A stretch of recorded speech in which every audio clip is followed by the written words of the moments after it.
Preparing. All right, and we are live. All right, everybody. Welcome to House Energy and Digital Infrastructure. We will quickly introduce ourselves because we have need to stay on time. We have invited some sponsors in to briefly present and pitch their bills today. So, Representative Kathleen James, Manchester. Scott Campbell, St. Johnsbury, Cavalry, Essex. Richard Bailey, Lamoille 2. Chris Morrow, Weston. Michael Southworth, Caledonia 2. Christopher Howland, Rutland 4. Jared Torrey, Washington 2. Graham Clinton or Burlington. Morris Valley, Washington. Jack Locker, Committee Assistant. All right, folks. Guests, if you're in the room, please identify yourself. Matt Cota, lobbyist for Meadow Hill. Angela Hazmi Menes, Supervision. Paulina Zuckerman, BNRC. Erin Ahern, intern for Senator Watson. Maggie Mari, intern for Representative James. Kendall Turney, intern for Senator White. Allison Despathy, Danville resident. All righty. Here we go. Bill number 88. 88. For the record. For the record, Kate McCann, representing the good people of Montpelier. Here we go. Extreme heat protection legislation for utilities and homes aims to prevent utility shutoffs during heat waves and ensures continued access to those essential services during periods of extreme heat. Currently, only 19 states have mandatory limits on utility disconnections during high heat to protect consumers from losing electricity service due to non-payment as of July 1st, 2023. 2023 was the world's hottest year on record by far, and the impacts of climate change promise continued extreme weather. Extreme heat and climate change affect all communities, but historically marginalized Black and Latino communities are most at risk for dangerous health impacts. A new report from the National Consumer Law Center examines the impacts of extreme heat on utility consumers and recommends safeguarding utility services for under-resourced consumers facing extreme weather. Protecting access to essential utility service during extreme heat and climate change, written with support from and collaboration with the Center for Energy, Poverty, and Climate, outlines specific actions policymakers and regulators must take to address the unaffordability of and need for continued access to essential utility services during extreme weather and year-round. Nearly 60% of the U.S. population lives in states with no summer shutoff protections. By passing age 88, we can work to make a dent in that 60%, getting the bill across the governor's desk before the weather turns warm, extending protections to all Vermonters, regardless of a non-payment issue. Extreme heat conditions put lives at risk, and someone's inability to pay utility on time does not warrant putting their safety in jeopardy for non-payment. Shutoff protections are the least we can do to protect vulnerable individuals and families from the effects of extreme heat. Recent data from the U.S. Energy Information Administration confirms that unaffordability of essential utility service remains a problem for nearly 30% of the U.S. population, and that lower income households, elderly people, households with children, renters, and families who identify as either Black or African American or as Hispanic or Latino reported higher rates of energy insecurity. Low-income utility consumers face increasingly difficult decisions during extreme weather, often foregoing food, medicine, and other life essentials to pay their energy bills. If you're struggling financially, you're likely hesitant to run multiple fans or turn on air conditioning during extreme heat. As extreme heat intensifies as a result of our shifting climate, this legislation would replace the age-old practice of disconnecting utility customers due to their inability to pay. Instead, it will be replaced with year-round protections from disconnection, ensuring safety for our vulnerable populations, including but not limited to older adults, households with children, and medically compromised customers in dangerous weather conditions. We should not be punishing people because they are poor when we are experiencing extreme temperatures. And we do have Public Utility Connection 3.300, disconnection of essential service, does protect Vermont consumers now during times of extreme cold. So we have extreme cold, but we don't have extreme heat. That was my first question. Representative, you've answered my question. Representative Kleppner. Two questions. How do we define extreme heat? I think that there are temperatures in the bill itself. I'm not sure. 92 degrees and above for a period of time. 92 degrees and above. And the second question, how do we pay for continued service if the customer can't pay? Don't have a good answer for that. Okay. To be explored. Did you find an answer? No, I'm sorry, I have one last question. Yeah. And if a customer is cut off for non-payment during a period of non-extreme heat and then it gets extremely hot, is there a provision to reconnect them during the period of extreme heat? I believe there is. Thank you. Okay, let's see, I saw Representative Howland, you were, no? Southworth and Campbell. Thank you. What statistics for Vermont do you have to show a need for this bill?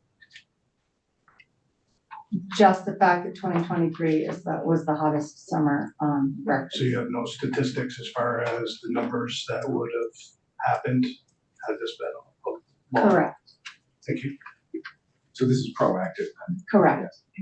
I'm wondering if you have discussed this with utilities or public service department or public utility commission, any I have. notion of support from anybody like that? I need to get back to you. There was some back and forth with regards to campgrounds and the like, so I'll get back to you. Thanks. Representative Sebelia. Do you have statistics on the number of Vermonters that use this for cold extreme? I don't. Bet you that exists. Yeah. You should be- Okay, so, Rep McCann, like I said, this is basically a pitch session, so we'll be meeting as a committee.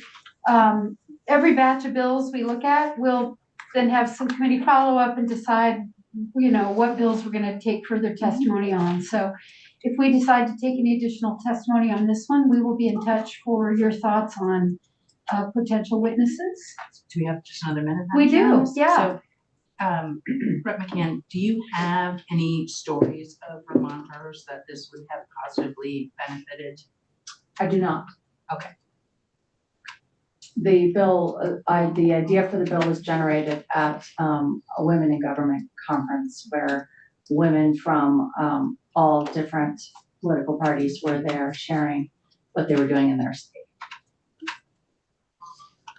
Yeah, Rep Howland. So you mentioned there are 19 states that have this provision. Are they predominantly southern states? And is the heat shut off temperature got any humidity related to that? The unbearable of heat, I think, is directly it's associated with humidity. Higher the humidity, the lower the heat factor for Being comfort. uncomfortable, yeah. And the difference between uncomfortable And dangerous. so the difference between heat exhaustion and heat stroke versus hypothermia or freezing to death. At what stage, what's the heat temperature that you suffer the heat related illnesses? Yeah, I don't have anything with regards to humidity, only the temperature of 92 that's in the bill. And again, that was from other states that have passed similar legislation. That's where that number comes from. They are primarily southern states, although there are a few in the northern region, and I can send you which of the 19 states are above the ones that I would say are in the northern part. And we're gonna play musical chairs now, but a lot of times we start with an interesting idea that might be in model legislation from other states. And then if we move forward, we have the chance to take testimony and tailor it to Vermont. Yeah, So, absolutely. Representative McCann, thank you so much for being here. Thanks for Thank you. Appreciate bringing it. it. Take care. Bye. All righty, in the Shark Tank, Representative Harrison, you're up. And Never heard it referred to as a shark. We're- I had a challenge finding where you are. Last We time I moved. met with you, it was upstairs. Then I went to the mezzanine, because some of the committees went to the mezzanine and took a tour around there. You Get weren't your there. steps in. I was joking. We're calling these pitch sessions because everybody has a chance to come in and give us your pitch. So I believe Fair you're enough. here. I believe Two you're here bills. to talk about Two good bills. H16 and H52. So over Sure. to you. You've got 10 minutes per bill. Okay, thank you. For the record, Representative Jim Harrison from the town of Chittenden, representing Rutland 11. The first bill that I'd like to talk to you about is H16. It's a relatively simple bill. It's a total of 3 pages, one of which is the sponsors. So it's even less than 2 pages, the bill.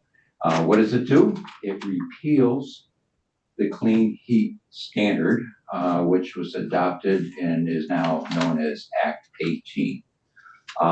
We've all heard plenty about this. There are probably very few issues other than property taxes that I've heard more about in my tenure in the legislature.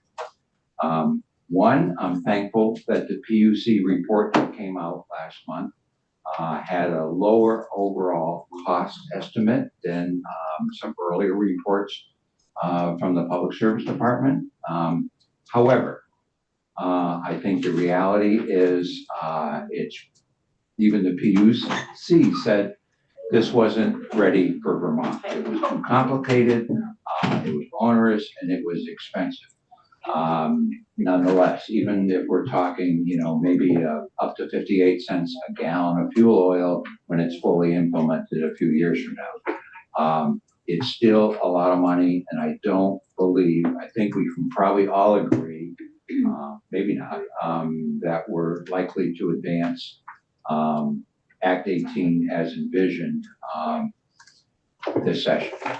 So what H16 does is says, look, collectively, this wasn't maybe the right approach for Vermont. Let's repeal it. The positions that are included as part of it.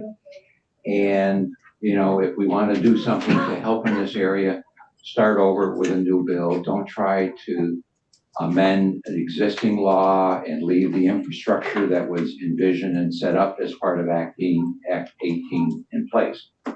What happens if we don't do anything? Well, first of all, Act 18 won't proceed any further other than, the issues with, fuel dealer registration. And I understand there's some areas of that aren't clear and probably need fixing nonetheless, because it might encompass a exchange of propane tank at a store in terms of the way it's originally drafted. So if we don't repeal it, it also leaves it out there, which I'll get into my second bill, that could be enacted by a judge or a court at some future point because of the supervision in the Global Warming Solutions Act as maybe a option for the court to consider, because it's sitting there just waiting for the legislature to enact the rules that proposed by the PUC. So that's really it. There's a number of things that are, you could certainly take and change, and let's start over, okay? Very simple. And I think collectively, a lot of Vermonters would give a sign of relief that we're not going to enact Act 18. Representative Sabili? Yeah, I just want to clarify Mhm. something that I think you just said, and make sure I heard you correctly. Sure.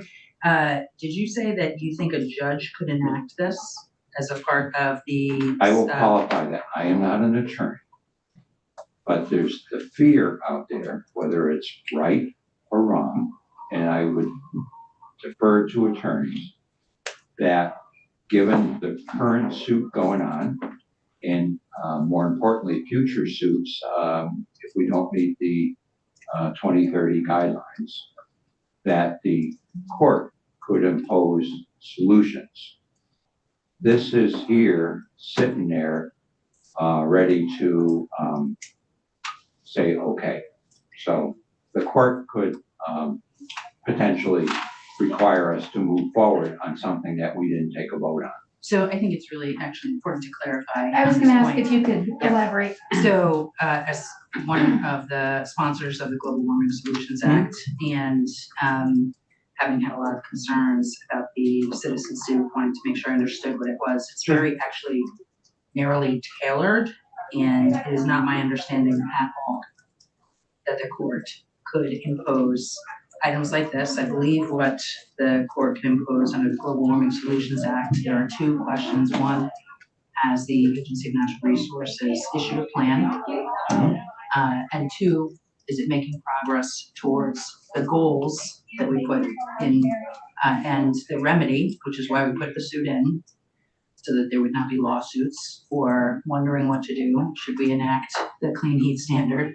The remedy is to say to the Secretary of Natural Resources, please issue the plan. The court is ordering you to issue the plan. The court is ordering you to redo the plan so that it meets so we can meet the objectives. Where's the solution if the legislature doesn't act? So I just want to be clear in our very brief pitch here that I do not believe that a court could or would implement the clean heat standard I under the Global preface my Warming remarks, I'm Solutions not a Act. lawyer, Yeah. and maybe different lawyers would have different take on that, but it's worth considering. I think we would get a collective sigh of relief from voters if we said, we're not doing this, we're gonna look at other options. A lot to discuss. Just want to be clear about the suit and whether or not a court would be ordering us to implement the clean heat standard. I think that is not something that we have. And having worked on the bill with a number of different attorneys, I feel very comfortable it would be assured. Rep. Clapper? And I couldn't find it, I'm sorry, but I saw somewhere that quoted anonymous state GOP leaders as saying the acceptable amount of a fuel increase on heating oil is 0. And I wonder if we were to find a way to pursue the emissions reductions goals in the Affordable Heat Act that did not cost Vermonters either increased heating oil cost or any other sneaky way to charge Vermonters for it. Would that meet your goals? It would certainly, from the affordability standpoint, absolutely. We have to envision what that means, but sure, yeah, the premise that we can do things without increasing costs to Vermonters is absolutely something worth considering and worth looking at. I don't think, at least I'll speak for myself, I'm not looking to increase greenhouse gas emissions, even if it doesn't make any difference in the total scheme of things. I think we should try to look and do things that we can do affordably and economically. So, yes. Thank you. Rep. Campbell, yeah. So I'm just wondering if you envision any plan for dealing with the issue of climate pollution. If we were to repeal this, what's to replace it? What are we going to do to deal with this problem that I think we all acknowledge is a problem? Sure. Yeah, I don't have an answer for you. I mean, I do think the PUC report did, suggest building on some existing programs. Perhaps there's some things we can do within budgetary constraints to help grow them. I'd like to say we could probably find a way to leverage more federal funding and help, but it may not be realistic today. So I don't have a good answer for you. I'm telling you the political reality is I've heard a lot of pushback from my constituents on this particular issue, and I think others have as well. Yeah, but I guess I'm also wondering about the extent to which we're by not doing, were we to repeal this bill, not doing anything, the extent to which we are keeping Vermonters, especially lower income folks, vulnerable to the volatility of fossil fuel, heating fuel market, and whether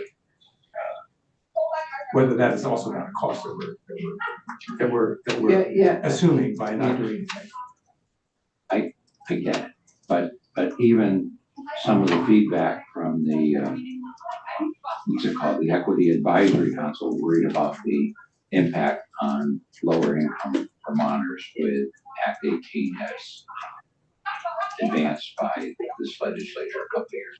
So I don't have a good answer for you. So, you know, tomorrow we may have tariffs and that's volatile, you know, who knows? Brett Pearson, just before we move on to your second bill, I also did just want to ask one thing, or maybe clarify one thing.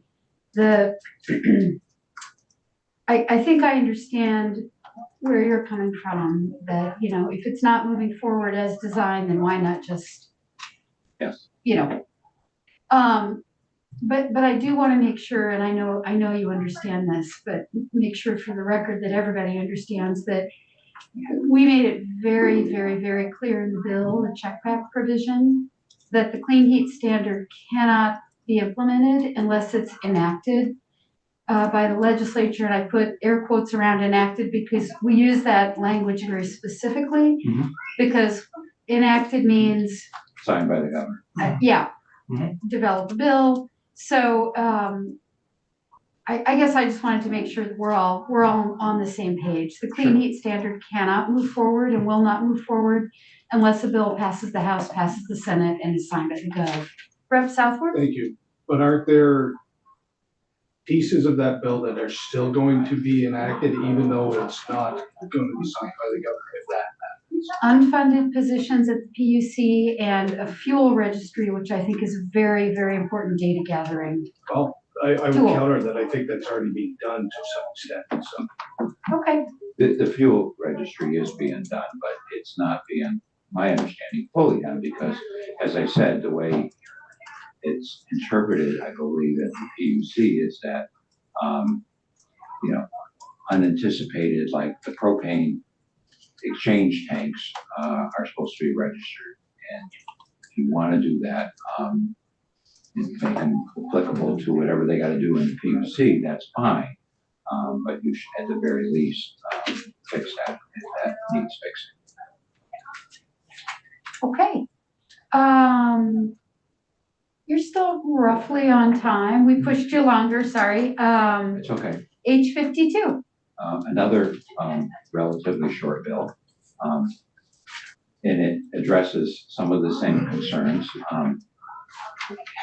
It has never felt right to me as a legislator when we passed Global Warming Solution Act that the enforcement mechanism was, hey, please sue us if we're not doing these targets or goals, whatever you want to call them. And we, as the elected body, are the ones responsible to the voters.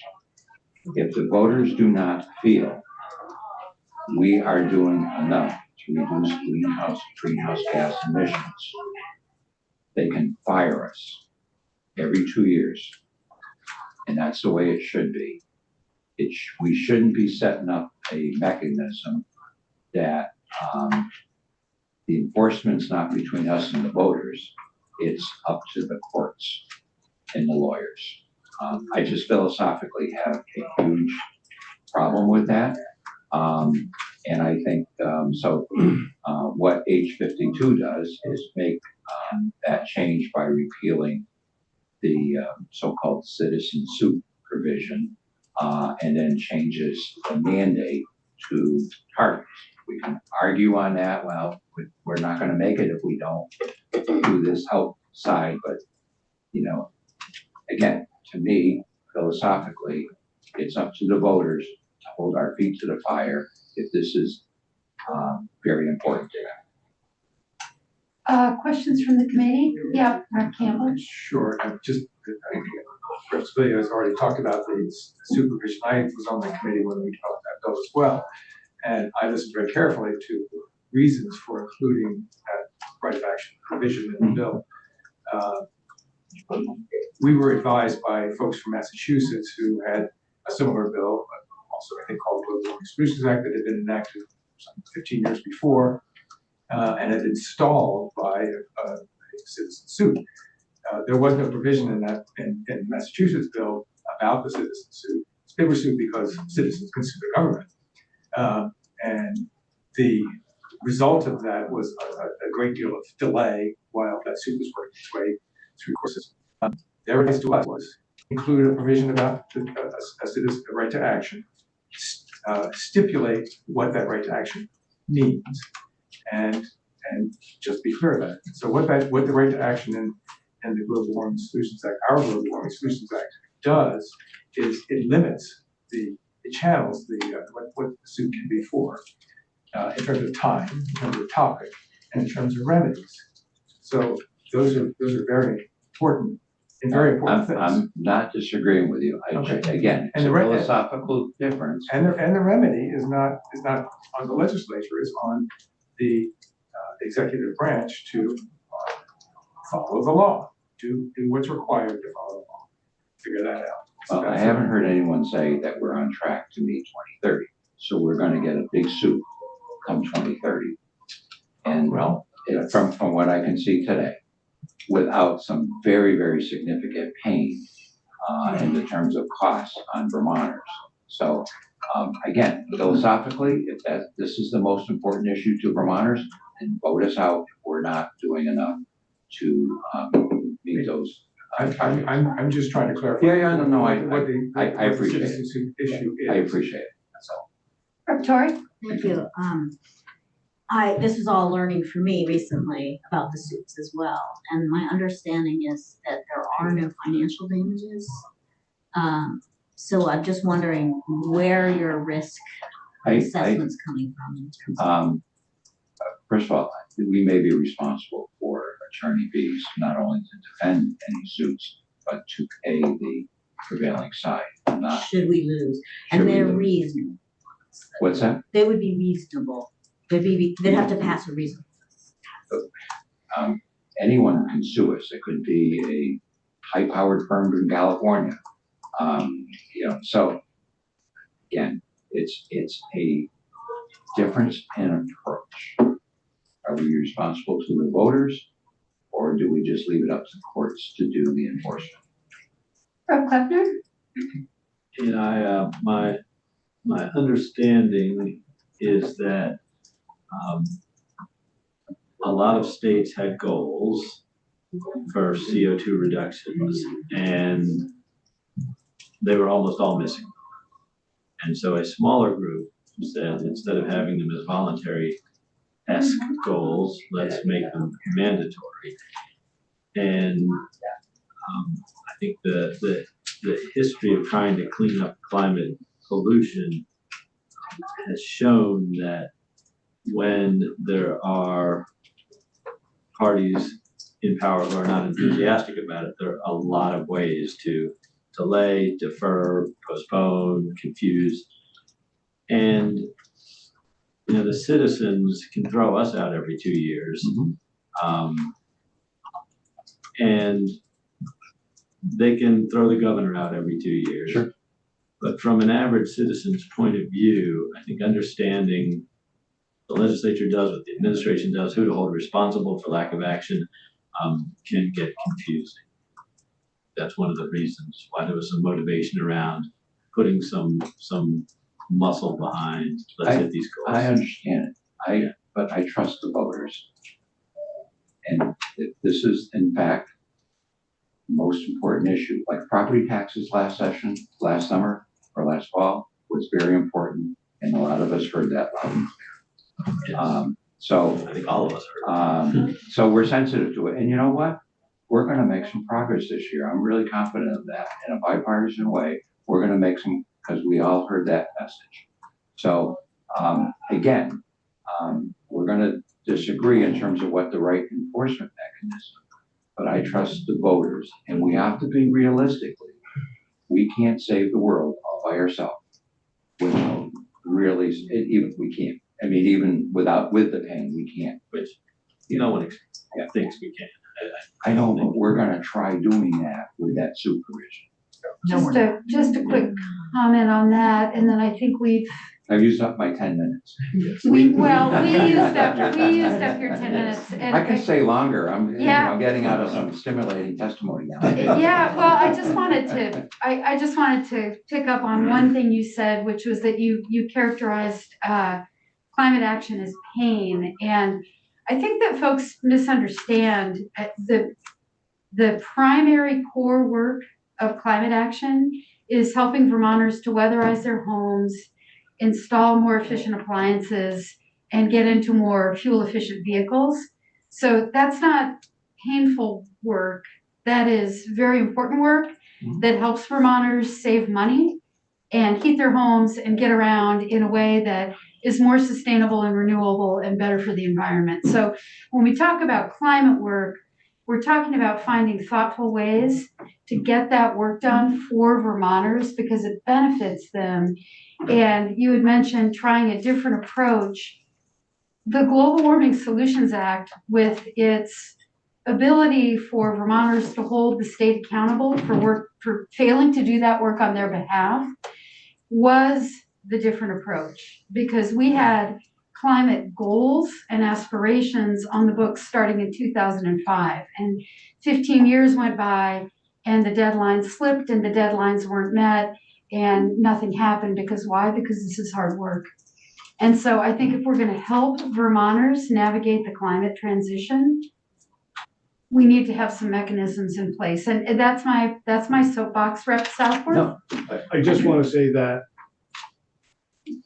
it is there. Climate stuff is there. We all deal with it. Changing world, we all deal with it. But we need to make sure that's equitable across the board for all Vermonters, where I don't believe we're going that direction. That's all I'm going to say. We're done. That's good. I appreciate engaging with the committee. And none of this is easy. But I think, I tried to put forth a bill that is worth consideration, both bills, but the second one we're talking about now, it's not a repeal of the Climate Council and some of those mechanisms to keep working on a plan. It's not a repeal or a change in what those target reductions are. So I'm trying to find a way to put something forward that you might find more palatable than some other solutions. So I leave it. Thank you, Rep. Harrison, for joining us. Yeah, really appreciate you being here. Thank you. Thanks Yeah. for using up 5 of my minutes there. That's okay, believe it or not, we You actually. only have 5 minutes. Oh, geez. No, Rep. Higley, we actually have time. So we're the committee that goes long. So we actually built in a little cushion at the end. So, Great. for the record, you are. Yeah, Representative Mark Higley. I'm from Lowell and I represent a 2C district with Mike Marcotte up there in the Northeast Kingdom. Just for information, I served on the Energy and Technology Committee with Representative Sibilia and Campbell. So I have definitely a little bit of a take on this as well. So talking about the total repeal of the Global Warming Solutions Act, Jim talked about it a little bit, but there is a big difference between what we did in the lawsuit provision and what Massachusetts had happen, okay? The lawsuit provision that we put in there has benchmarks that they're addressing, not goals. And you can even talk to Ledge Council that talks about goals are aspirational and a much harder thing to sue against, okay? We don't have goals, we have benchmarks. So there's the first thing. The second thing is because Massachusetts didn't have this, the Conservation Law Foundation still sued Massachusetts without this provision. And you're right, it's attorney's fees and any reasonable costs if they win. It went to a lower court, was thrown out, went to the Supreme Court, it was upheld. The courts went to Governor Baker at the time and said, take this on. You gotta make these, now, whether they were specific to what proposals, I'm not sure about that, but I know the statement came from the courts that, Governor Baker, you will move forward with initiatives, okay? So that's the first thing. The other thing too, that I just can't believe that we put our residents in a position like this, when we talk about mandates. Think about it now. So this was in 2020. We had a pandemic since. We've had a recession to some degree, in a couple of wars, and we're going to move along without any bump in what we're trying to achieve whatsoever. I mean, that to me is outrageous from my perspective as representing some rural Vermonters. I'd like to go on to the Climate Council's report. If you haven't read it, it's 13 pages. It's basically the same as last year when it has talked about how they're not business as usual model is being produced. All modeling and analysis done to date by us or for ANR, the Climate Council, has found Vermont is not on track to meet our January 1st, 2030 emissions reduction obligation without additional policies and regulatory action. So again, you can remove the Clean Heat Standard, Affordable Heat Act, whatever you want, and they're going to come right back behind it with something else because they have to, because it's mandated. Okay. Now they're also talking about in this report a cap and trade policy. They've talked about the bills that are tied to it currently. Flood Safety Act, the flood response, Make Big Oil Pay, Renewable Energy Standard, Act 250 reform in housing, transportation bill, and including PUC's tweaks to the Clean Heat Standard. This is all from information from the Climate Council, okay? So in addition to the above, in addition to all those, there was $524,430,768 spent in 2025's budget for direct climate action. And, just following through on the Climate Council's talking at the last few pages about their challenges. They have a problem, they state, with consistent members on the Climate Council. That was number one. Subcommittee's lack of prioritization and clear direction. It's basically, it's the broad nature of the objective of the Global Warming Solutions Act. The Climate Council does not have dedicated staff relying on agencies to support its work, and tensions around how staff supports the council and the plan. I just want to interject here as well that there is and has been set up the Climate Action Office. And in 2023, $1.1 million was appropriated to that group for that very thing, to help out the Climate Council. So I just see the Climate Council and what their initiatives are is growing and growing and growing, okay? Let's, for an example of what we can fall back on, we can fall back on the goals in the Comprehensive Energy Plan, okay? So let me just read a little bit. There's a 305-page 2022 update to Vermont's Comprehensive Energy Plan. That's been in place since 1998. And I have to read a little bit from Commissioner Tierney, who talks about in January of 2017, I accepted appointment by Governor Scott to serve as the commissioner of the department because I welcome the public trust and responsibility of ensuring that Vermont's energy policy is grounded on a foundation of facts and robust analysis, and to engage with Vermonters to hear how Vermont can best ensure energy needs are being met affordably, reliably, and in environmentally sound manners. This dual or triple actions of these agencies, to me, are spending monies that don't necessarily need to be. I guess, in kind of wrapping up that particular piece of it, I feel compelled. This is, Commissioner Tierney said some words to the Climate Council at the end before her tenure ended that falls in line with exactly what I believe, okay? And I want to read it to you. with all due respect, as someone who has lost her home in Irene, I think the emphasis of this council is completely misdirected. We need to be thinking about how we use our resources, and we should be directing those at resiliency, in my opinion, and also frankly in recovery, because we can think large thoughts about emission reductions. Our emissions at the end of the day and our reductions of them may be morally just and therefore compelling, but is a compulsion to focus on them when the immediate needs of keeping people safe, directly knowing that we've got storms coming, we certainly do, are being sidelined and neglected in order to pursue those measures. And by that, I mean every cent that goes into policies that are directed towards reductions, when we need to be directing every cent towards hardening our systems and helping people to survive here. I would urge this council to rethink where it's putting its intellectual capital, and I cannot overemphasize how wrong I think what it is we are doing. Those are my parting words to the council.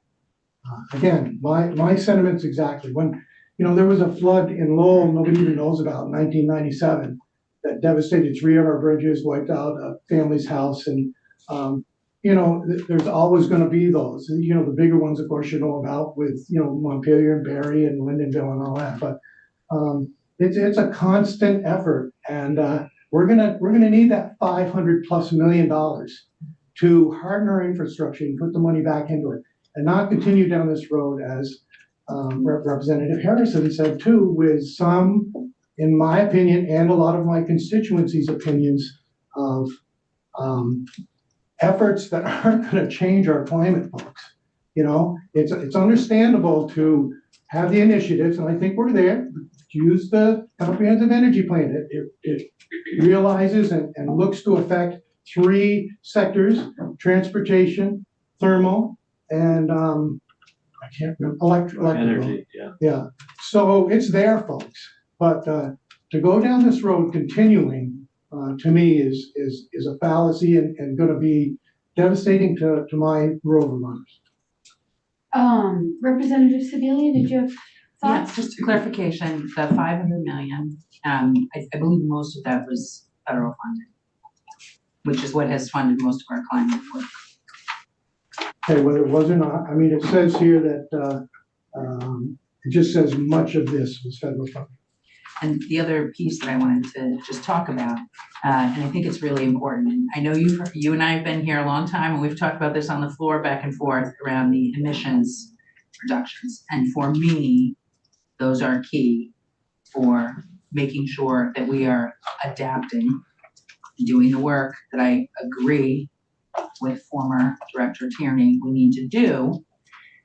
Those measures are keeping us apace, or a way for us to measure the pace about our adaptation.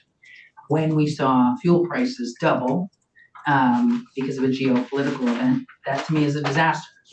It's like a natural disaster that we had not planned for, and also something that we need to be prepared to adapt to. So I would just say, I think we have a lot of shared goals for our constituents here. And so, well, goals. I appreciate goals. That's the key word. Shared values. Shared values for our constituents. Yeah. Yeah. And if I can just further, talk about Massachusetts, because we took a lot of testimony on Massachusetts in the committee when we developed our global warming. For every reaction that they did down there, every action they did, there was a reaction and a consequence. Some of those are affecting neighboring states. I mean, New Hampshire, you may remember the Northern Pass. Well, that was a very highly controversial proposal to bring Hydro-Quebec electricity down to Massachusetts. That failed. And they looked at Maine. My understanding that Maine basically objected too, but it sounds like from a recent report that the project is gearing up again and headed down even after the objections of the state of Maine. There's Eversource appeal to the Supreme Court in regards to it looks like they're relying on 3 offshore wind proposals: South Coast, Vineyard Wind Project, and New England. Again, there's a lot of controversy around those. There's just, they ban any chip burning plants down there as well, which we just heard from the Loggers Association, that would be devastating to our logging community. So there's a lot to think about here rather than just our emissions and goals. Rep. Campbell? So I would just say that I share, and I think we all share, concern about the impact on regular folks about anything to do with climate issues and fuel prices and everything. And we also share the focus on resilience in the face of what we know are going to be more frequent and more severe storms. And I bet most of that $500 million went towards resilience projects as well. But no, not so. Okay. Anyway, we certainly spent a lot of money on that in just in the last 2 years. Even in my area in St. Johnsbury and Kirby and Lindenville. The other issue that we're also concerned about, I think I'm concerned about, and others on this committee are concerned about, is the economic impact on regular folks being vulnerable to the global oil market, which has obviously we have no influence over.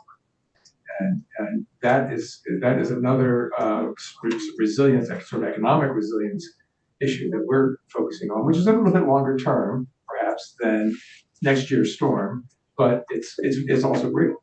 So that's I'll just say that is another dimension to the problem. It is a multi-layered problem. No question about it. Thank you. Yes, and then I want to leave Rep. Higley time for his second bill. Rep. Kleppner? So, my committee members, I apologize for the number of times you're going to hear me repeat the UN definition of sustainability, which is meeting today's needs without compromising future generations' ability to meet their needs. And Commissioner Tierney and I had a very close professional relationship. And I agree with a great deal of what she said and what you quoted. I think we have an absolute moral obligation to protect Vermonters from flooding and extreme heat, and extreme cold, and all of the things that are coming our way. And thinking through the future and how we balance today's needs with future needs, it feels, I think Vermont's emissions are something like 7/1,000ths of 1% of global emissions or something like that. It's very minor.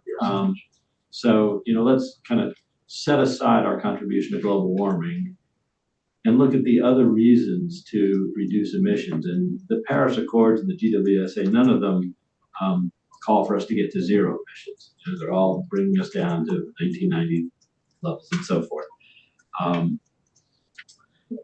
But I think there are a few good reasons for us to be concerned about emissions other than global warming. One is Vermonters' health. There is meaningful data on the health effects of car exhaust and truck exhaust and indoor pollution from oil furnaces, indoor pollution from gas ranges, all these things. And we even heard testimony that weatherization improves Vermonters' respiratory health. There are fewer visits to the hospital, so there are meaningful reasons to reduce emissions for Vermonters' health. I think there are also meaningful economic reasons to do so in terms of both the lower cost to heat your home once you've gotten over the capital expense of heat pumps versus heating oil, and the economic development of our state as we make the clean energy transition and we develop the workforce that is equipped to support a clean energy future. So, and then finally, we set aside our contribution to global warming, and I would end up saying it's 7/1,000ths of 1%. But that's our piece, and I think everyone globally needs to do their part, and that 7/1,000ths of 1% is our part. Age 65. We're gonna get in trouble for not on the floor on time. Sorry, Rep. Higley. That's fine. No, we've built in a little cushion, so No, sorry that's about fine. that. I'll make this one quick. So I sit on LCAR, Legislative Committee on Administrative Rules. And so this is the rule packet on following California's clean cars. Okay. I argued a number of facts during that proposal. There's 17 other states that are following it. I think, and I don't know if you want me to hand these out to folks. This is from the Alliance for Automotive Innovation. It's some information you can pass it here. We'll keep going. But they're saying right now that Vermont, when it comes to meeting these standards in California's waiver, we're looking at 12% currently, and in 2026 we're supposed to achieve 35% of EVs being on dealerships parking lot, which is not going to happen. And in a sense, if you want to hear some very concerning testimony, call in a few car dealers. They're talking about how they can only get as many as 5 to 7% of EVs a year. They're talking about issues with, selling them for number one, and taking up enough spot on their lots that they have customers that go to other states, prior to 2030, 35, when there'll be no more internal combustion engines sold in the state of Vermont. So there's some real issues there. The truck and bus industry, back in the day, they testified, this is all testimony. Concern for me back in the day was it didn't have to come from Vermonters. And so as you can imagine, every group out there, Rivian truck, Tesla, you name it, they all pumped in here and said, good to go, But again, when you have Vermont Truck and Bus, Associated General Contractors of Vermont, the feed dealers, that sort of stuff, that have some real concerns about these larger trucks, because this provision includes large trucks as well, that are costing around $400 and some thousand compared to $180,000. Talked about how much it takes to charge these rigs up, how much a new battery costs, how often they have to replace them. I won't go into all the details, but I even met with Christine Hallquist in the cafeteria the other day, and she was talking about how a regular EV car is comparable to electrifying 125 homes. Maybe you heard this already. And she also said that EV truck, I think. No, it was a car. The trucks are 750 to 900. It all depends on which truck you're looking at. So again, those are some of the issues. Again, if we removed ourselves from following California standards, we'd fall back on the Federal Clean Heat Act with their standards. As they were supposed to in here, Agency of Natural Resources look at the loss of our fuel tax, which really hasn't happened yet, as to how we're going to make up that fuel tax loss. That's been a number of years now, and I guess I'll wrap it up there. But again, if you ever took it up and wanted to hear more current information, the Vermont truck and bus industry, the car dealers, any of them, just call them in. They'll tell you what's happening. It's pretty concerning, and they're worried about losing the smaller businesses to larger ones because they can't meet the sales that they need to. So, thank you. Yeah, I'm sorry that we ran out of time a little bit. That's fine. Thank you so much for coming in, Rep. Higley. Appreciate it. Appreciate you being here. You didn't beat me up as bad as Representative Harrison. So I don't think we beat anybody up. Yeah. Thank you. Yeah, thank you for coming in. Time, because these bills have been in for the past biennium, and this is the first opportunity I've had to have 10 years. So I appreciate that. So yeah, we believe in giving everybody a seat at the table. So.